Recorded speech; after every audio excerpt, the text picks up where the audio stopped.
Hey, I'm Felix from The Sounds, and you're watching Front Row Live Entertainment.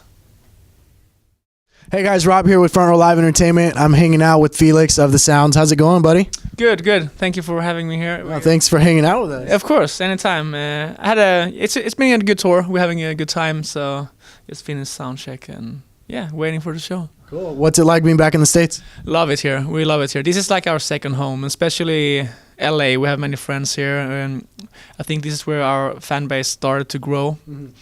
When we came here, like in 2003 or something like that. So we love it here.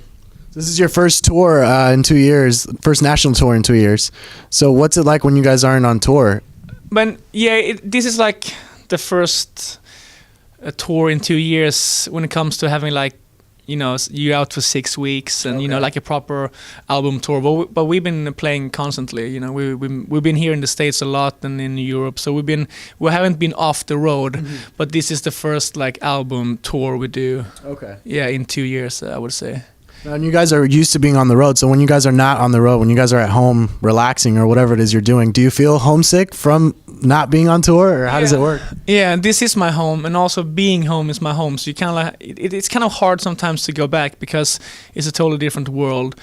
You know, you wake up on a tour bus here and everything. You know, you come to a new city and new people, which I love. And when you get back home, it could be kind of confusing sometimes. So when I think I miss being out on the road more than being out on the road missing home.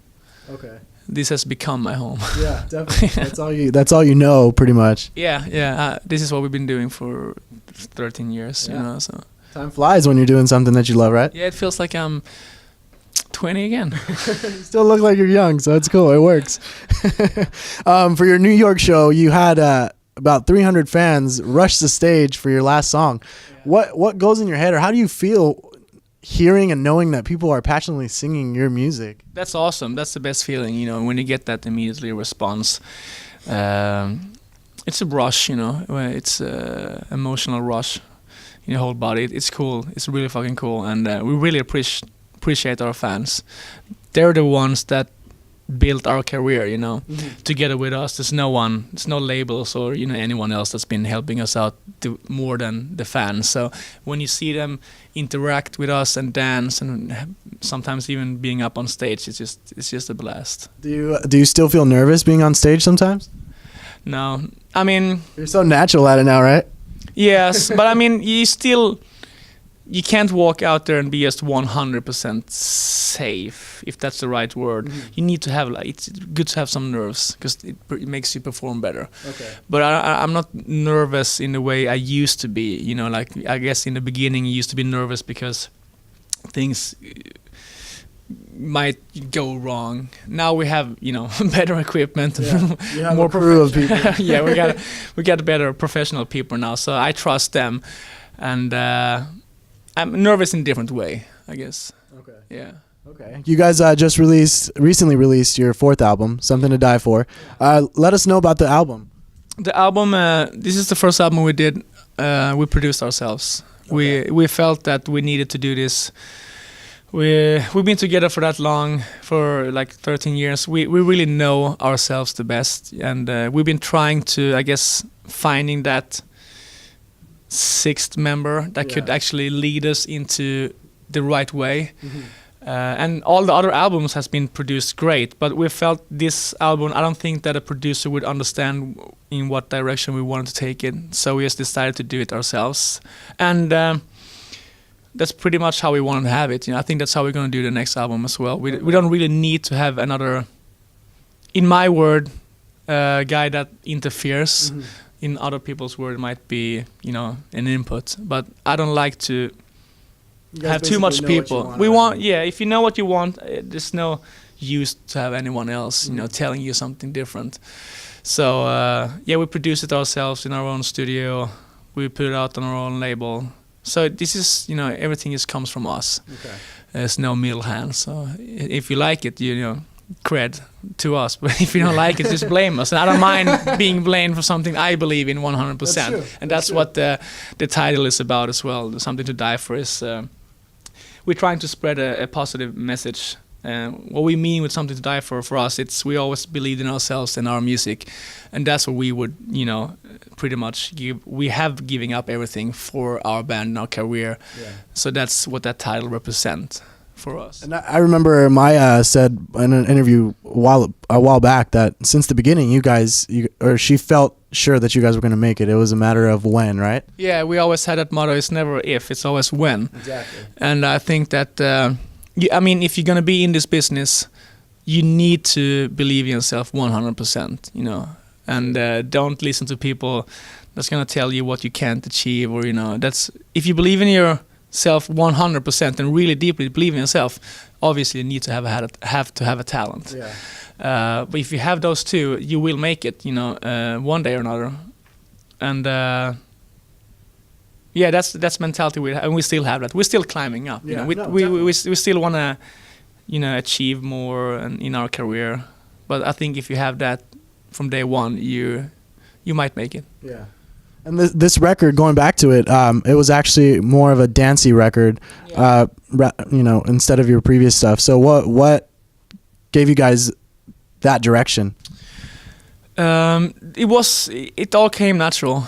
I would say it was when we write music, we don't really we don't have like a concept album. That's not how it works. We constantly write music, and it's me and Jesper that writes most of the stuff nowadays. And we were in the studio so often, so whatever we write, you never know where that's gonna take you.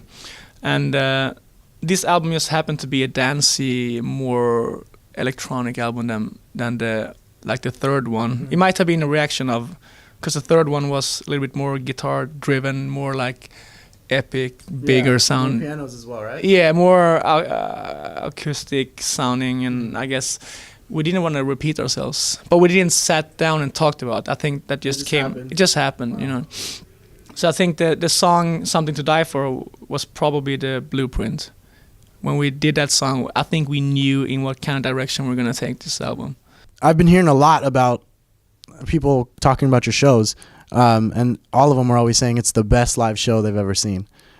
So what goes into your shows? Yeah, definitely. What goes into preparing for your shows? I haven't seen a show yet. This will be my first tonight, so I'm extremely excited. But what goes into preparing for your shows? You mean for us? For you, yeah. On this tour, to get pumped before the show, we wanted to have a lineup that just builds up like a really good night.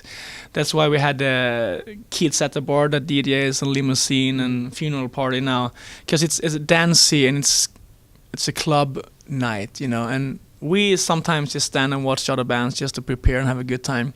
We want to hear good music, loud music, before we go up on stage and just have a couple of drinks. And here in LA, we have so many friends, so I'll bet the dressing room's going to be packed before the show. And it's just going to be a party that you really can't be a part of because you have to go to work. Yeah, exactly.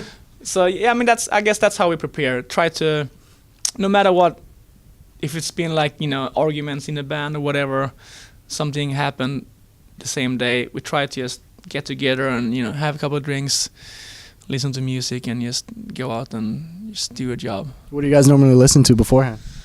It could be everything, everything from dancey, cheesy, upbeat music, okay. But also like death metal and hip hop, everything that just gives you an emotion, aggressive emotion. That's what I like. Definitely. Aggressive music. Definitely. Well, this tour is almost over.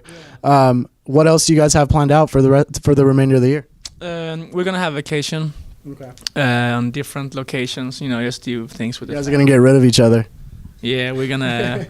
Just disappear the day after the tour. I was like, out, see you in 2 months. And then in 2 months, we're going to go out and do the same in Europe for like 6-7 weeks. But, we hang out when we're home as well, almost every day. Okay. Drink coffee and, talk bull. I'm in the studio. I need to be in the studio, because it's fun. But I'm going to have a little bit of vacation. You got to get away from working for a bit. Yeah, I can't do that. I'm bringing my keyboards and computer, but I just need to get away from the tour bus and,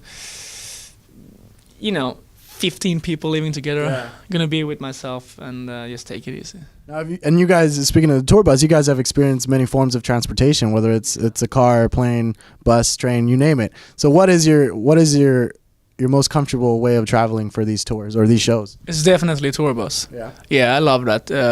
If you fly, I hate that because you play late and then you barely get any sleep. And you wake up early and you have to go through the security, and then you sleep like this for like 8 hours, and that's just a hassle. That's how pretty much the summer looks like for the Sounds. Like 4 months. Really? That's pretty much what you do every day, and then you home maybe 2 days. Tuesday, Wednesday, you home. Then you go out on Thursday, get back on Monday, and it makes you tired. So tour bus, right after the show, you can crawl into your bunk, watch a good movie, sit and drink, whatever. You wake up whenever you want to wake up, and it's a pretty comfortable way to live. No, I love it.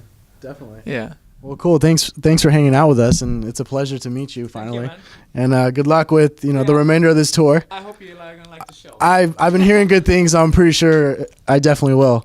Yes, I'm waiting So. for the review. Oh yeah, you got it. So be sure to check out the Sounds if you haven't already, and stay tuned to Front Row Live. Subscribe, and we'll see you soon.